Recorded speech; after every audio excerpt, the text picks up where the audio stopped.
আল্লাহ রাসূল সাল্লাল্লাহু আলাইহি ওয়াসাল্লাম বলেন, তিনটা কাজ যদি করতে পারো, তিনটা কাজ করতে পারলে তিন কাজের ভিতরে নাজাত নিহিত। রাজি আছি তিনটা কাজ আমরা সবাই করব। আমি এই তিন কাজের কথা বলেই আমার বয়ানের ইতি টানবো ইনশাআল্লাহ। আল্লাহ রাসূল সাল্লাল্লাহু আলাইহি ওয়াসাল্লাম বলেন, 1 নম্বর, তোমরা জবানের হেফাজত করবা। 1 নম্বর কি? জবানের হেফাজত।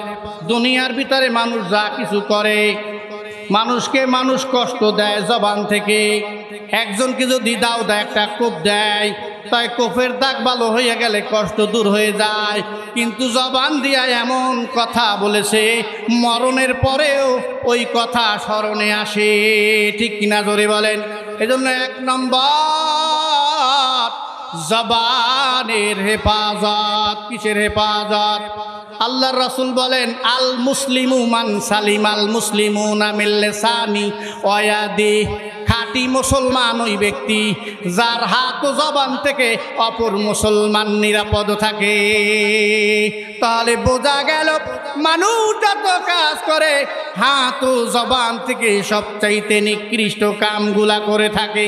জবান দিয়া গালি দেয় আর হাত দিয়া ঘুষি দেয়। আছে না নাই? জোরে বলেন, আছে না নাই? এজন্য ভাইজান, জবানের হেফাজত। আল্লাহর রাসূল বলেন, 2 জিনিসের হেফাজত যে করবে সে আমি নবীর সাথে জান্নাতে থাকবে।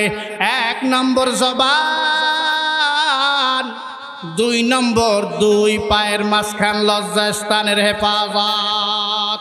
কিসের হেফাজত? জবানের হেফাজত, লজ্জাস্থানের হেফাজত। একটা দুইটা না, অসংখ্য হাদিস নবীজির আছে। আল্লাহর রাসূল বলেন, মান সামাতা নাজা। যে চুপ থাকে সে নাজাত পায়। ঠিক কিনা জোরে বলেন? এই জন্য কথা কম বলবো। কথা কি? জোরে বলেন, কথা কি? কথা বলবো কম, শুনবো বেশি। জ্ঞানী লোকেরা কথা বলে কম, শোনে বেশি। এজন্য আল্লাহ রাসূল সাল্লাল্লাহু আলাইহি ওয়াসাল্লাম বলেছেন, জবানের হেফাজত করবা। উম্মত, জবানের হেফাজত যদি করতে পারো তাহলে তুমি এই নাজাত পায়া যাবা। কি পায়া যাবা? নাজাত। এজন্য জবানের হেফাজত। 2 নম্বরে মানুষের থেকে, মানুষের সঙ্গ থেকে বেঁচে থাকতে হবে। মানুষের সঙ্গ। যুবক অন্য গাঁজাখোর নেশাখোর যুবকের সঙ্গ থেকে বেঁচে থাকতে হবে। আমার ওস্তাদ বললেন, সৎ সঙ্গে স্বর্গবাস, অসৎ সঙ্গে সর্বনাশ। মানুষ মরে মেলে আর খাড়াস মরে তেলে। মানুষ মরে কিসে? মেলে। মেল সঙ্গ, সঙ্গ দোষে আমার জুয়ান ভাইরা নষ্ট হয়। ঠিক কিনা জোরে বলেন? একজন যদি ভালো থাকে, 5 জন খারাপ নেশাখোরের সাথে চলতে চলতে হয় খারাপ হইয়া যায়। এজন্য ভালো যদি বেশি সংখ্যক খারাপের সাথে চলে, সেও কি হইয়া যায়? জোরে বলেন, নষ্ট হয়ে যায়। এজন্য মানুষ মরে মেলে আর খাডাস মরে তেলে। কয় খাডাস আপনার বাড়ির মুরগি চুরি করে খাইছে, আপনার বাড়ির ছাগল চুরি করে খাইছে। এরমের বন বেলাই খাডাস আছে না নাই? একদিন তো কায়দা মতো পাইয়ে গেছে হাসপাতাল, চারিদিক বাউন্ডারি দেওয়া, পাবলিক দৌড়িতে দৌড়িতে আইয়া এখানে আটকাইছে। লাফাইয়া কোনো দিক যাইতে পারে নাই। এখন ওরে পিডাইয়া সোজা বানাইয়া ব্রিজের সাথে ঝুলাই তুইছে। এজন্য বলছে, খাটাসের তেল হয়ে গেলে ও আর জংলায় গর্তে থাকতে চায় না। ও মানালায় বের হয়ে আসে, মানুষের সামনে বের হয়ে আসে, আর মানুষ ওরে পিডাইয়া সমান করে দেয়। ঠিক কিনা জোরে বলেন? এজন্য বলছে, মানুষ মরে মেলে আর খাটাস মরে তেলে। তাহলে 2 নম্বরে হলো ও অসৎ সঙ্গ ত্যাগ করতে হবে। অসৎ সঙ্গ কি করতে হবে?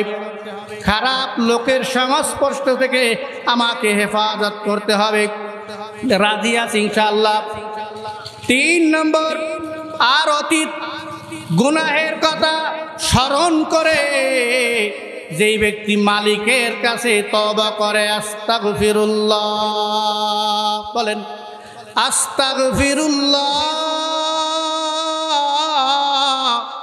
আস্তাগফিরুল্লাহ বলে ডাকে আর মালিককে স্মরণ করে, কয় এই 3 কাজ যারা করতে পারবে তারা নাজাত পাইয়া যাবে।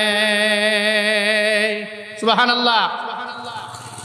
পয়গম্বর মূসা আলাইহিস সালাতু ওয়াস সালাম একদিন মরুভূমি থেকে হেঁটে যায়। মরুভূমি থেকে হেঁটে যাওয়ার সময় উনি গুনগুন কান্নার আওয়াজ টের পাইতেছে। কিসের আওয়াজ? কান্নার আওয়াজ।